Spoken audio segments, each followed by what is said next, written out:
Good evening and welcome to our October gathering. We are here to talk about Scorpio season. I am Zane, here coming as a rising Virgo, Sun Pisces, and a Capricorn moon to give that practical, kind of earthy sense and perspective of these energetic transits happening. And tonight, just joining me is Rochelle. Welcome. Thank you for having me here. My name is Rochelle McFarland. I'm an energetic medicine woman, and I'm here to bring in the energetics of merging. I'm a rising, I was almost going to say your notes there. I'm a rising Pisces with this Capricorn sun and a Libra moon, and here to help you understand what's coming for the sun season of Scorpio. This is going to be exciting for us. I'm so glad that you're here and watching.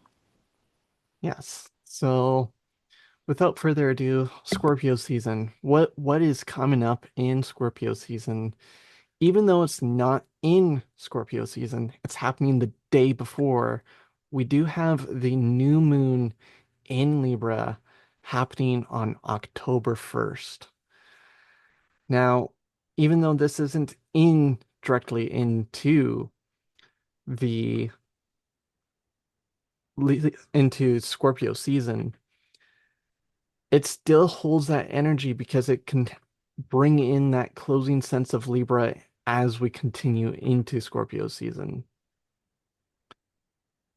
And so with this new moon, it's that sense of bringing in that balance, relationships, justice, and new beginnings in partnerships. This is business, romantic, friendships, all forms.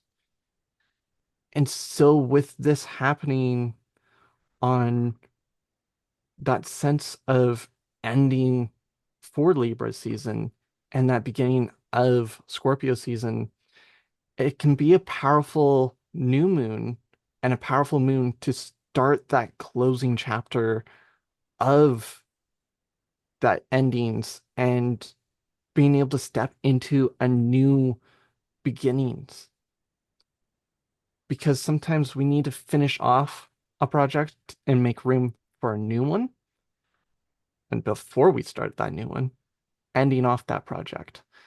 So thinking about what kind of things around relationships, justice, or new beginnings that maybe you need to finish something first, or something that maybe needs to close off before we step into something new. What do you think about this new moon at that 28 degrees of Libra here, Rochelle? I think it's going to be an interesting time. Like you say, that there's this balance between the two seasons. The 21st of October is when we're going to have that new moon in Libra. And I think there's going to be some replays of what we might have experienced in the new moon of Virgo as well. This will be the first official new moon since the we had that eclipse portal. So really looking at what are we eclipsing out still, what are we bringing in, and then of course that scales of the symbol of Libra. It's like what is it that really does need to come into balance? What has been out of balance? This is our last inhale and exhale, so to speak, before Scorpio season is approaching with us. So it's giving us this time to really create beauty in a good way, even if we're having to say goodbye to some things. And for me personally, I'm really hoping we're starting to say goodbye to the construction in our home life. That is where my mind goes immediately. So I am feeling a little bit dreamy about that. Maybe it's also a delusion of expectation because construction. Let us know in the comments down below too, and those that are here live with us, like what are your experiences with construction? Because it can be an interesting, trying time. I know that's a feeling exhausting, waiting and anticipating an outcome that we have no control over. I mean, I guess that's such as life. Yeah. So, yeah, thanks for asking, Zane. Yes, and that sense of, yeah, how is that new moon going to really activate? As, yeah, it's always interesting to think about how can I energetically ask these transits to support me and support the collective. And so within that, think about what this new moon can support you in, as it's that sense of, even though, how does construction maybe fit within that Libra themes, that is that sense of balance.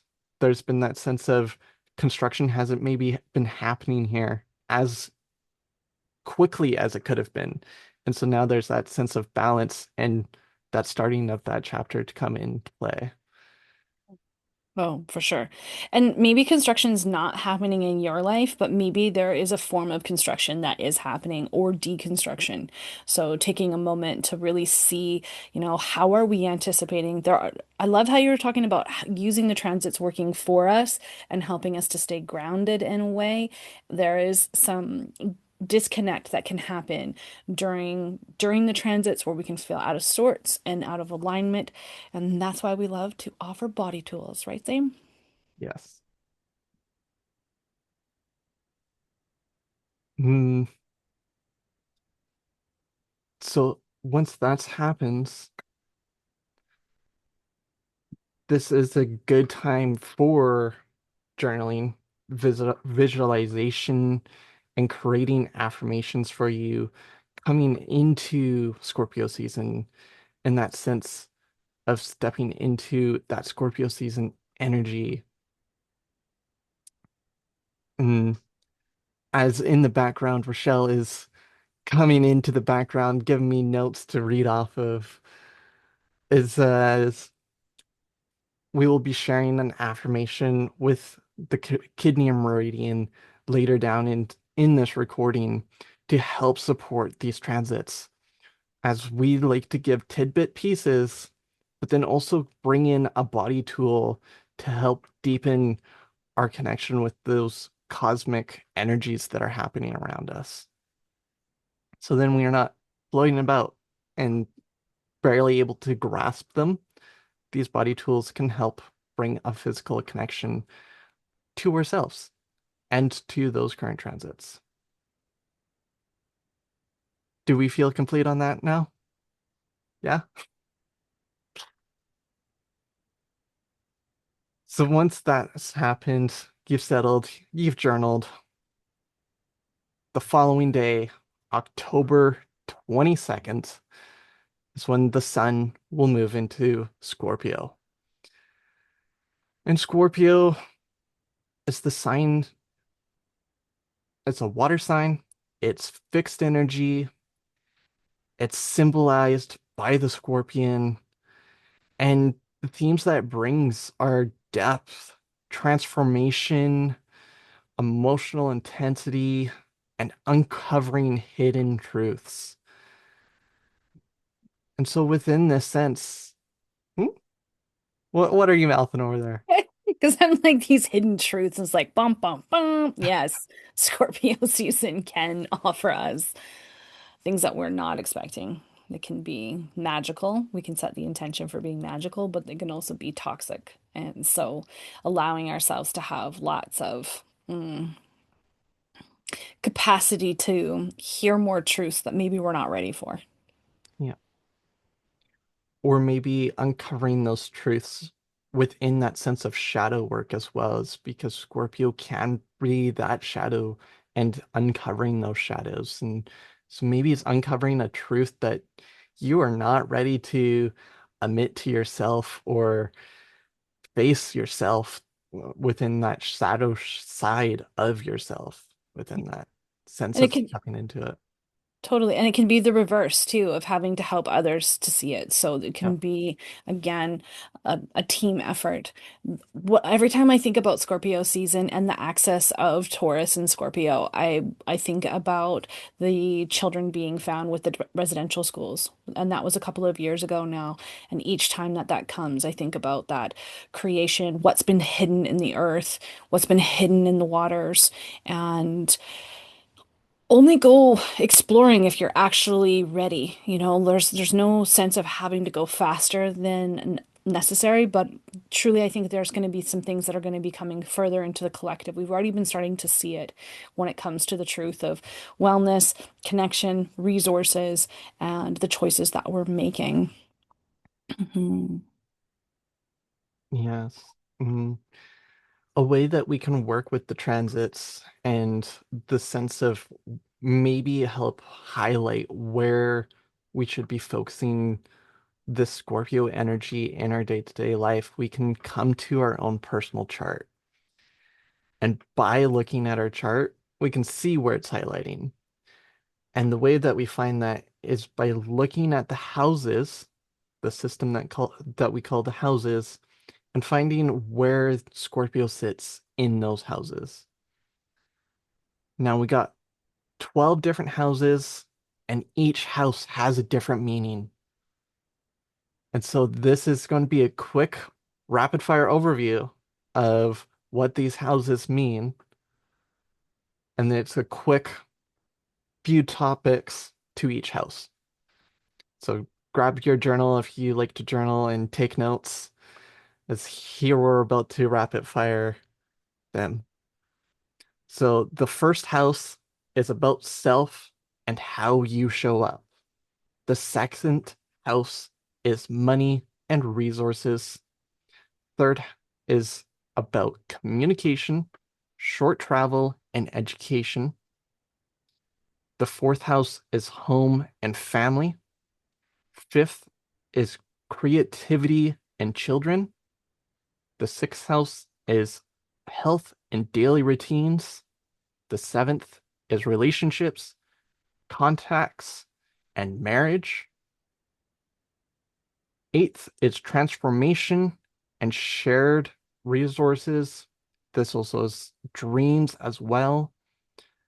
The ninth is travel and education, spiritual, long-term travel. This can be overseas travel as well. 10th is career and goals. 11th is community and friends. And the 12th house is karma, endings, also the other end of the health access, subconscious, and hidden truths as well. And so by looking at our chart, we can discover, ooh, maybe this time for me personally, Scorpio season's looking more about that communication. How am I dealing with short-term travel? Maybe how am I doing that education? This is also more grade education as well. So maybe reflecting of how I did learn in the past and maybe needing to relearn some things. Is there any notes that you would like to jump in and add on that I with was me, just going to Michael? share about my own chart. I've been dreaming about more long-term travel, more international travel, and then also offering more higher educational spaces for others. And of course, when it comes to the spiritual practices and having more of that intuitive feel, more connected with our children, helping parents more on a way of also understanding a lot more how to deal with autism. I three three of my children are autistic and I didn't know. So they've just been recently assessed. So there is this real passion that I have of how do we change the view and perspective, maybe of taking some higher beliefs on there's nothing wrong with our child. It's actually being able to meet them where their needs are at, as well as myself. So yeah, I'm excited for Scorpio season and to see what it brings. Let us know in the comments too. If you don't know where Scorpio is in your chart, Reach out and we'll help you find that as Rochelle recovers for a moment. I'm super Yes, excited about that. reach out. We know how to support you in finding your where Scorpio sits in your chart. We know how to pull charts and we're willing to help.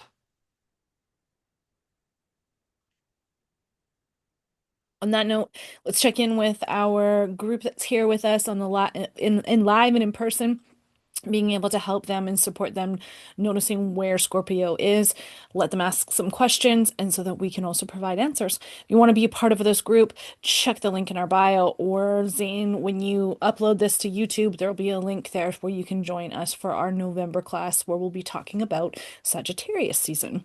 And with that, we'll pause our recording and we'll be back in a few moments.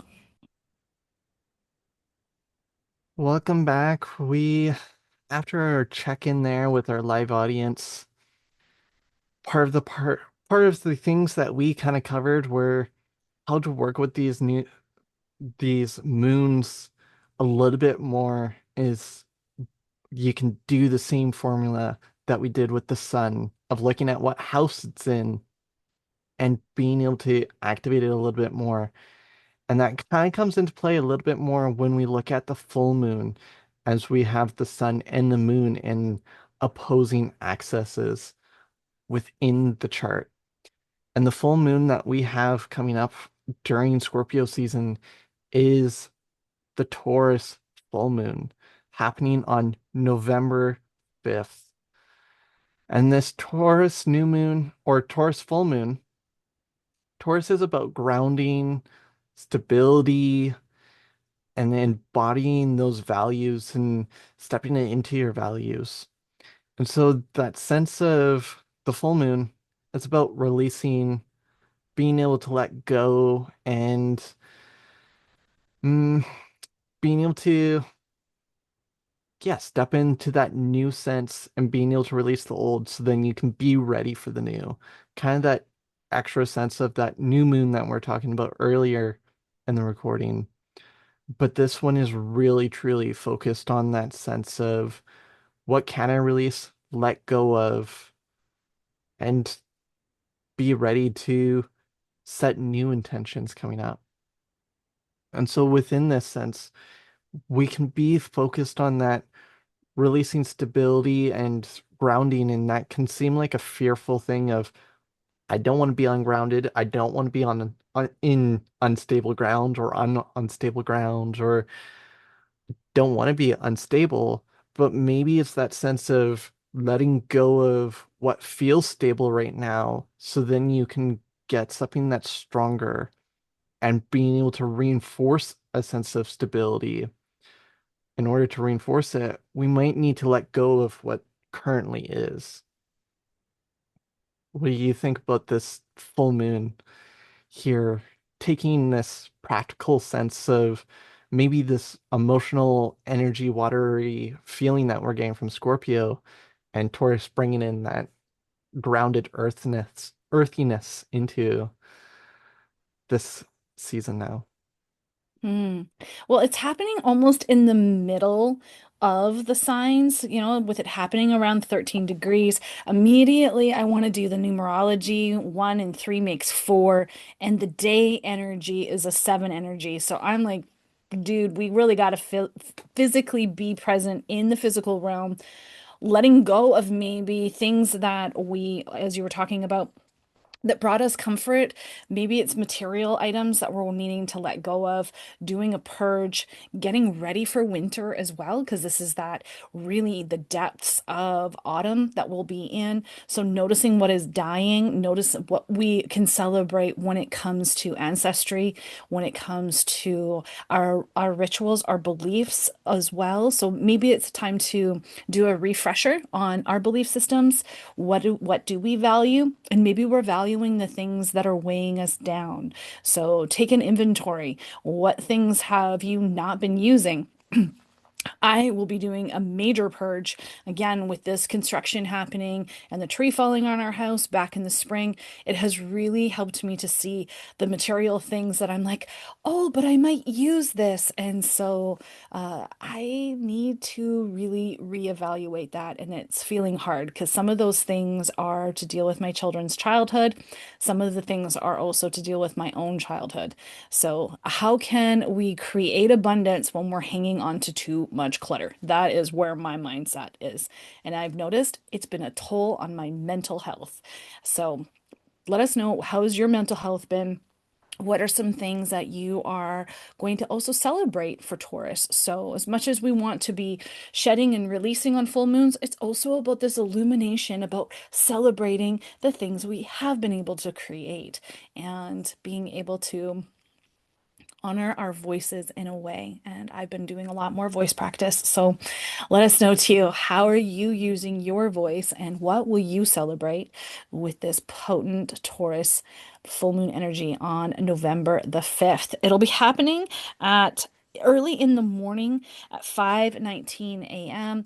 And this will be after our daylight savings, our change of our clocks. So again, be watching on our social media weekly, daily. We do lots of posting to be able to help and support you on a regular basis. So with that, I think we can talk about the new moon in Scorpio.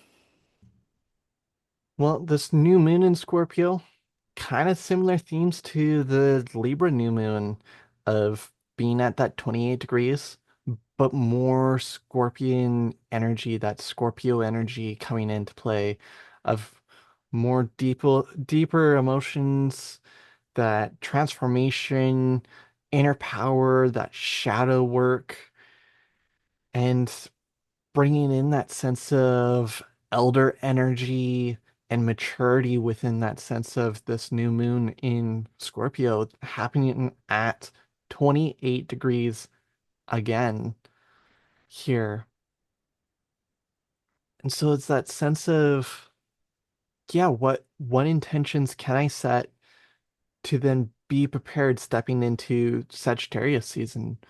And with it being that close to Sagittarius season, yeah, what things can I leave behind in Scorpio season and say that thank you for being there, but that's not a part of me anymore, going into that shadow work of things. Or maybe it's that thanking yourself for being able to express emotions or being able to actually express them a little bit more coming into Sagittarius season, as it can be a little bit more of a fiery, sparky a little bit emotional kind of process within Sagittarius season, but it's also that mutable fire that we're going to be walking into after this new moon. So it's that sense of can be free flowing, not as rigid as Scorpio being fixed energy.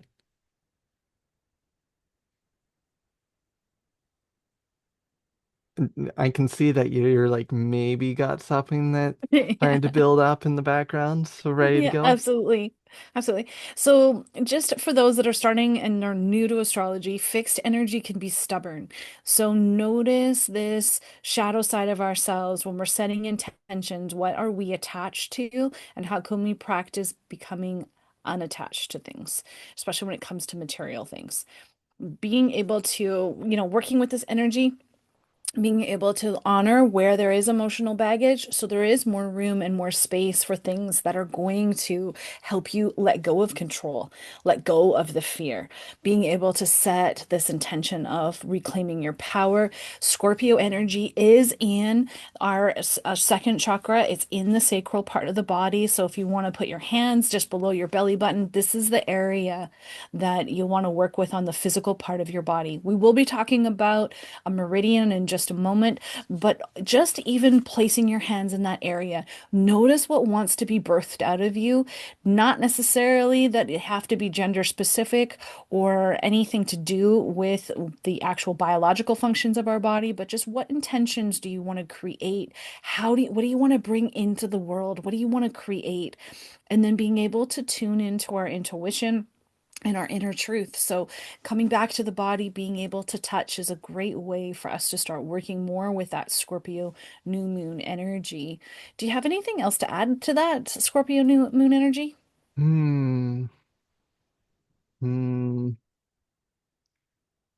That sense of, yeah, transformation, reclaiming your power, being able to step into it, and honoring your inner truth on this new moon that's happening on November 19th, few days before Sagittarius season.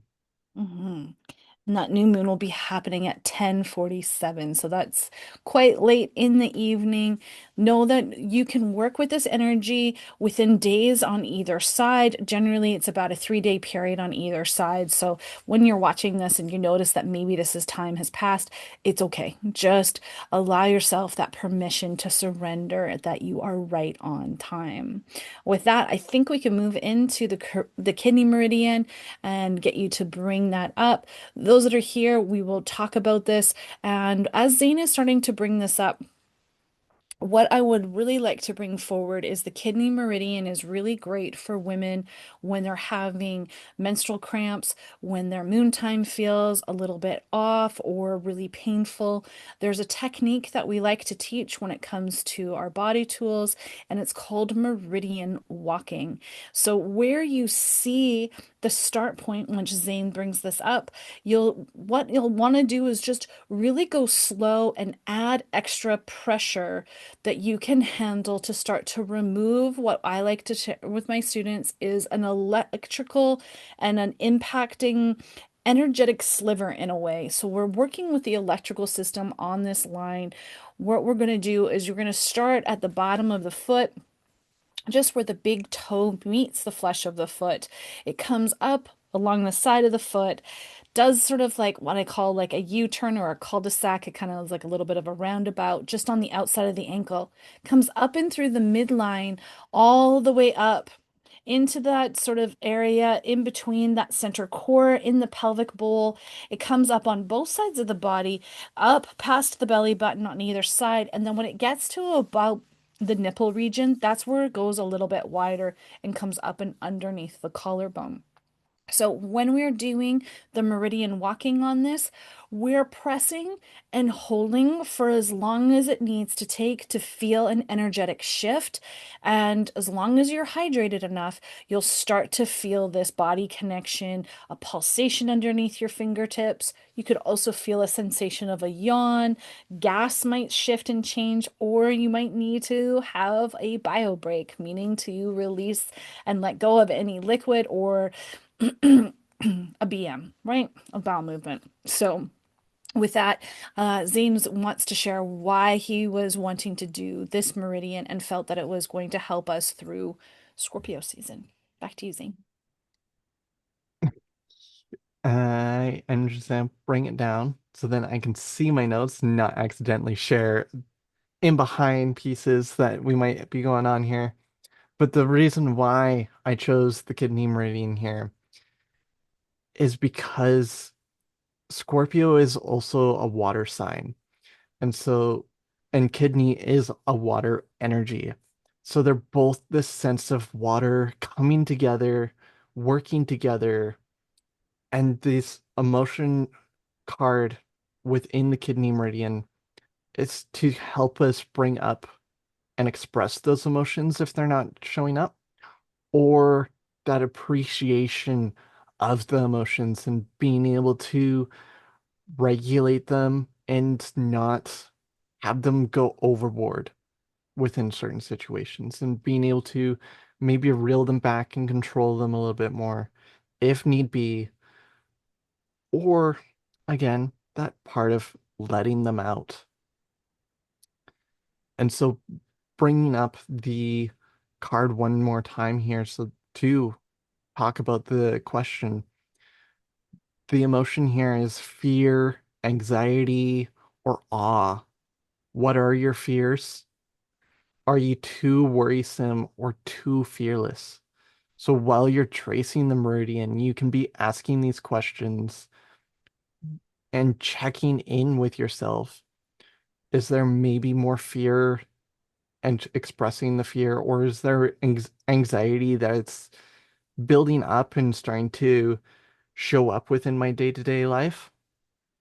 Or is there maybe that sense of not expressing that fear or sense of like awe, kind of enjoying the sense of life and needing to express that and step into that power that emotion is? Is there anything that you would like to add into this emotion kind of topic within Kidney Meridian, since you also did help? We co-created these cards together. We sure did. I appreciate that you share that because this is a card deck that we're going to bring back into circulation. So watch for that. If you're wanting to have your own Meridian card deck, let us know. We're taking some pre-orders for that. So one of the things that when we started the recording, we were going to talk about being able to pivot into affirmations. So as you go through these questions, one of the things that you can start to do is start to feel into the questions, your answers. One of the affirmations that we like to put with the kidney and the water element part is I am brave, I am confident. So again, there is nothing wrong with having that sense of fear. It's when we stay stuck in the fear, when we stay stuck in the exhaustion, stuck in the anxiety, or feeling ungrounded. This is part of our human experience, and we want to be able to hold you in a way where we're meeting you with where you're at. And, we go through those things in our own human experience. The way that we can get through it is start to reprogram the mind, which is a lot to do, excuse me, with that new moon as well in Scorpio. It's a three energy that day. So it's a lot to do with the mind, the mental plane, the etheric, being able to understand we get to control what it is that we think about. How can we set ourselves up to grow? How can we let go of past biographies in a way? So tracing this kidney meridian, it is a tool that you can do regardless of what sun season it's in or regardless of what day energy is. It's here for you. We just like to bring one collective tool for the season. If you're wanting something more specific to you, reach out because we're here to support you. So, again, pivot into whatever your answers are to those questions, develop your own personal affirmation to be able to be positive, present, and aligned with your own belief system that feels good to you and for you. Yeah, I'm excited. We want to share a couple more little bits before we check back into our group. Do you want to just finish off this recording bit and then spend more time with our people that are gathered on Yep. here live with us? Yes. So Cool. with that, yes, you're wanting more. Our next one will be in November. The exact date will be November 13th. We'll meet here online on Zoom. There'll be a sign up link in the description of the video, or if this was emailed to you, will be in the email as well, most likely. And yes, thank you for joining us, and we will give a moment of integration for those that came live and answer any last minute burning questions that might be here before we sign off for the night. But those for watching the replay and here for the recording, thank you for giving us some of your time watching this, listening, and learning what is happening within the transits and how to integrate them a little bit more into your daily life, hopefully. And yeah, looking forward to such this Scorpio season and being able to work with it a little bit more before we enter in our last few gatherings for this year. Yeah, 2025 is feels like it's coming to a speeding halt in a way. Let us know how you've been feeling. What is it that you're looking for this last couple of months for when it comes to your personal support? We're here for you. Each and every week we post a meridian for the transits each and every week because they're shifting. The sky is alive, and I do my very best to have a daily reel come out where I talk about the daily energy, again, breaking it down to small bite-sized pieces. Remember, Scorpio season is here for your transformation, your ability to develop yourself psychically, and to be able to have a new perspective where you can face the shadow work you need to do. So, with that, so much love. If you're wanting to know more about the transits, again, follow us on social media where we talk more about them, breaking them up into tidbit pieces so you can apply them on a daily life, like Zane said. Thanks again. You found value in this, you want to share it with others, make sure to hit all the buttons that are there, subscribing, liking, and of course, commenting. We like to be interactive with you. Thanks again. We'll see you in Sagittarius. I guess for Sagittarius season. Yep. Yes. Sagittarius season. See you then.